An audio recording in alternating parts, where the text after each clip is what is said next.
Relax ಆಯಿತು, ಮೈಂಡೆಲ್ಲ ಸ್ವಲ್ಪ relax ಆಗಿದೆ ಅನಿಸ್ತಾ ಇದೆ. ನಾವು ಯಾವುದೋ ಪ್ರಪಂಚದಲ್ಲಿದ್ದೀವಿ, ಏನೋ ರಿಲ್ಯಾಕ್ಸ್ ಬಾಡಿಗೆ. ಆ ದೀಪ ನೋಡಿದಾಗ ಏನೋ ನಾವು ದೀಪ ಥರ ಕಾಣಿಸ್ತಾ ಇರುತ್ತೆ, ಏನೋ ಕೃಷ್ಣ ಚಕ್ರ ಥರ ನಮ್ಮ ಹಣೆ ಮುದ್ದದಲ್ಲಿದೆ ಅಂತ ಅನ್ನಿಸ್ತು ನಮಗೆ. ಹೌದು, ಥರ ಏನೋ ಫೀಲ್ ಬೆಟರ್ ಅನ್ನಿಸ್ತು.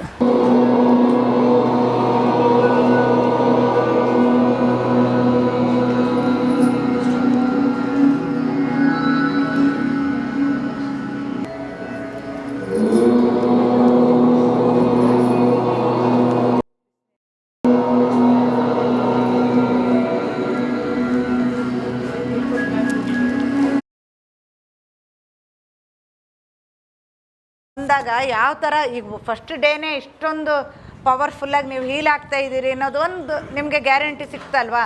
ಸೊ ಇನ್ನು ಇದನ್ನು ನೀವು ಪ್ರತಿಜ್ಞೆ ಕೊಟ್ಟಿದ್ದೀರಿ 21 ಸಲ ಮಾಡ್ತೀವಿ ಅಂತ ಅಲ್ವಾ. ಸೊ ಅದು ಮಾಡ್ತಾ ಮಾಡ್ತಾ ಹೇಗಾಗ್ಬೋದು? ಹಾಂ, ಈಗ ಹೇಳ್ತೀನಿ, ಎಲ್ಲದೂ ಹೇಳ್ತೀನಿ. ಸೊ ನೀವೀಗ ಇದನ್ನು ಯಾವಾಗ ಮಾಡಬೇಕು ಅಲ್ವಾ? ಈಗ ಯಾವಾಗ ಮಾಡಬೇಕು ಅಂತಂದರೆ, ನೀವು ಬ್ರಾಹ್ಮಿ ಮುಹೂರ್ತದಲ್ಲೇ ಮಾಡಬೇಕು. 4 ಗಂಟೆಗೆ ಹೇಳಿದ್ರೆ ಏನು ಮಾಡ್ತೀರಿ? ಒಂದಿನ ಮಾಡ್ತೀರಿ, ಅಲಾರಾಮ್ ಇಡ್ತೀರಿ, ಆಮೇಲೆ ಆಫ್ ಮಾಡ್ಕೊಂಡು ಇವತ್ತು ಬೇಡ ನಾಳೆ. ಅದಕ್ಕೆ ಯಾವುದೇ ರೂಲು ರೆಗ್ಯುಲೇಷನ್ ಇಲ್ಲ. ನಿಮ್ಮ ಟೈಮು ಯಾವಾಗ ಬೇಕಾದರೂ ಮಾಡಿ. ರಾತ್ರಿ 12 ಗಂಟೆ ಆದರೂ ಪರವಾಗಿಲ್ಲ. ನಾವು ಕೂಡ ಅದೇ ಥರ ಮಾಡೋದು. ಈಗ ನೋಡಿ, ಈಗ ಶ್ರೀಚಕ್ರ ಇದು. ಸೊ ಶ್ರೀಚಕ್ರ ಧರಿಸ್ಬೇಕು ಅಂದರೆ ತುಂಬ ಅದಕ್ಕೆ ನಡ್ಕೊಳ್ಳೇಬೇಕಲ್ವಾ. ಸೊ ಗೊತ್ತಿರ್ಬೋದು ಎಷ್ಟೋ ಜನಕ್ಕೆ. ಸಪ್ತಶತಿ ಪಾರಾಯಣ ಅಂತ, ಅದು ಮಂತ್ರ ದೀಕ್ಷೆ ಆಗಿರಬೇಕು. ಸೊ ಮಂತ್ರ ಅಷ್ಟು ನಾವು ಪಠನೆ ಮಾಡಬೇಕು ಅಂದರೆ ಯಾವಾಗ ಮಾಡ್ತೀರಿ? ಟೈಮ್ ಇಲ್ಲ ಅಂತ ಕೂತ್ರೆ ಆಗಲ್ಲ ಅಲ್ವಾ. ಸೊ ಯಾವಾಗಲೂ ರಾತ್ರಿ 10 ಗಂಟೆಗೋ 12 ಗಂಟೆ ಯಾವಾಗ ಮಾಡಿದ್ರೂ ಅವಾಗ ಮಾತ್ರ ನಮ್ಮ ಎನರ್ಜಿ ಹೈ ಆದರೆ ನಿಮಗೆ ಅವಾಗ ಬೇರೆಯವ್ರನ್ನ ಹೀಲ್ ಮಾಡೋ ಕೆಪಾಸಿಟಿ ಬರುತ್ತೆ. ಮತ್ತು ನಿಮ್ಮಲ್ಲಿ ನೀವು ಹೇಗೂ ಹೀಲ್ ಮಾಡ್ಕೋಬೋದು ಆ ಥರ. ಅದಕ್ಕೆ ರೂಲು ರೆಗ್ಯುಲೇಷನ್ ಬೇಡ. ಆದರೆ ಊಟದ ನಂತರ ಬೇಡ. ಯಾಕೆ ಹೇಳಿ?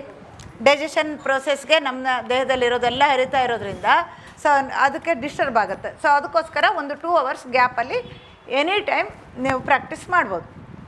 ಆಮೇಲೆ ನೀವು ಯಾರಿಗೆಲ್ಲ ಮಾಡ್ಬೋದು, ತಾಯಿ ಮಗುಗೆ ಇವತ್ತು ಕೂಡ ಮಾಡ್ಬೋದು. ಯಾಕೆ ಅಂದರೆ ತಾಯಿ ಮಗುದು ಕರಳು ಬಳ್ಳಿ ಸಂಬಂಧ ಅಂತ ಅದೇ ಬೇರೆ. ಸೊ ಹಾಗಾಗಿ ಯಾವುದೇ ಥರ ನೆಗೆಟಿವ್ ಎನರ್ಜಿ ಬರೋಲ್ಲ. ನೀವು ಬೇರೆಯವ್ರಿಗೆ ಮಾಡಬೇಕು ಅಂತಂದರೆ ನಿಮ್ಮ ಎನರ್ಜಿ ಹೈ ಆಗಿ ನೀವು ಸಾಧನೆ ಮಾಡಿ ಆದ ನಂತರನೇ ಮಾಡಬೇಕು. ಇಲ್ಲಾಂದರೆ ಅವ್ರಿಗೇನು ಸಿಮ್ಟಮ್ ಇರುತ್ತೆ ನಮಗೆ ಬರುತ್ತೆ. ಸೊ ಅದನ್ನು ನಿಮ್ಗೆ ಕ್ಲೆನ್ಸ್ ಮಾಡೋಕ್ಕೆ ಗೊತ್ತಾಗಬೇಕು ಅಂದರೆ ನೀವು ಅದಕ್ಕೋಸ್ಕರ ನಿಮಗೆ ಕೊಟ್ಟಿರೋ ಕ್ರಿಸ್ಟಲ್ಲು ಸದ್ಯಕ್ಕೆ ನಿಮಗೋಸ್ಕರ, ಮತ್ತು ಮಕ್ಕಳಿದ್ದರೆ ತಾಯಿ ಮಗುಗೋಸ್ಕರ ಮಾಡ್ಬೋದು. ಏನು ಬೇಕಾದರೂ ಮಾಡಿ. ಒಟ್ಟಿನಲ್ಲಿ ಒಂದು ದಿನನೂ ತಪ್ಪಿಸ್ದೆ 21 ದಿನ ಮಾಡಿ. ಮತ್ತೆ ಬೇಕಾದರೆ ಈಗ 21 ದಿನ ದೇವ್ರ ಪೂಜೆ ಮಾಡಾಯಿತು, ಮುಂದೆ ಬೇಡ ಆ ಥರ ಇಲ್ಲ. ಸೊ ಅದನ್ನು ಮತ್ತು ಕಂಟಿನ್ಯೂ ಮಾಡಿದಷ್ಟು ನಿಮಗೆ ಒಳ್ಳೆಯದು. ಟೈಮ್ ಇಲ್ಲ ಆ ಥರ ಏನಾರು ಅಂದ್ಕೊಂಡ್ರೆ ನೀವು ಮೂಲಾಧಾರ ಮಾಡಲೇಬೇಕು.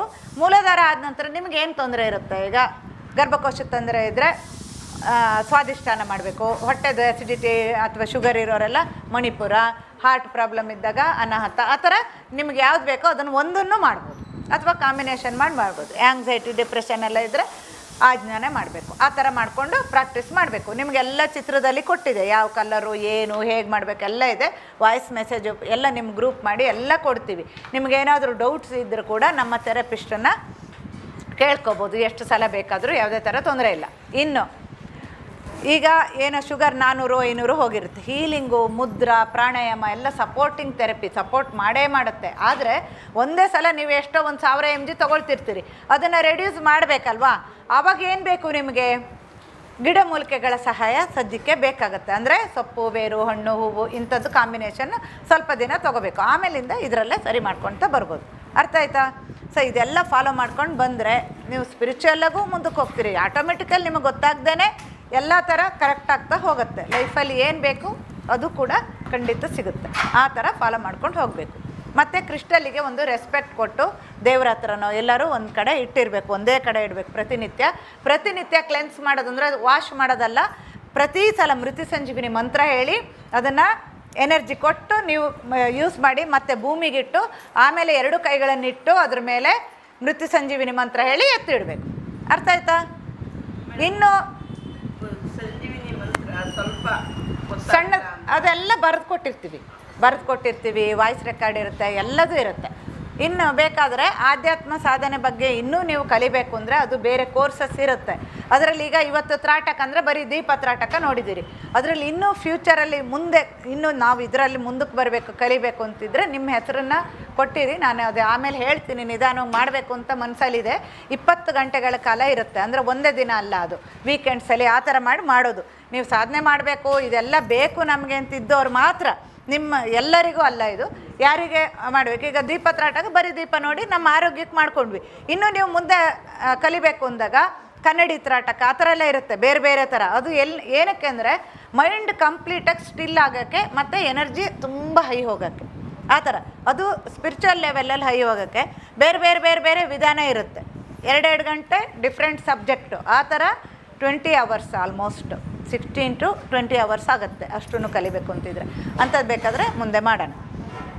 ಮತ್ತು ನಿಮ್ಗೇನಾದರೂ ಇದ್ರ ಬಗ್ಗೆ ಇವಾಗ ಡೌಟ್ ಇದೆಯಾ? ಹಾಂ, ದೀಪತ್ರಾಟಕ ನೀವು ಮನೇಲಿ ಮಾಡುವಾಗ 1 arm ಡಿಸ್ಟೆನ್ಸ್, ನಿಮ್ಮ ಕೈ ಉದ್ದ ಚಾಚಿದ್ರೆ ಎಷ್ಟಿರುತ್ತೆ ಆ ಕಣ್ಣಿನ ಲೆವೆಲಲ್ಲಿ ದೀಪ ಇಟ್ಟು ಮಾಡಿ. ಇವತ್ತಿಗಿಂತನೂ ಹೆಚ್ಚು ಅನುಭವ ಆಗುತ್ತೆ. ಇವತ್ತು ಸ್ವಲ್ಪ ದೂರ ಇದೆ, ದೀಪ ಕಾಣಬೇಕು, ಕಂಡೇ ಕಾಣುತ್ತೆ. ನೀವು ದೂರ ಇದ್ದರೆ ಕಾಣಲ್ಲ. 1 arm ಡಿಸ್ಟೆನ್ಸಲ್ಲಿ ಎಲ್ಲರಿಗೂ ಕಾಣುತ್ತೆ.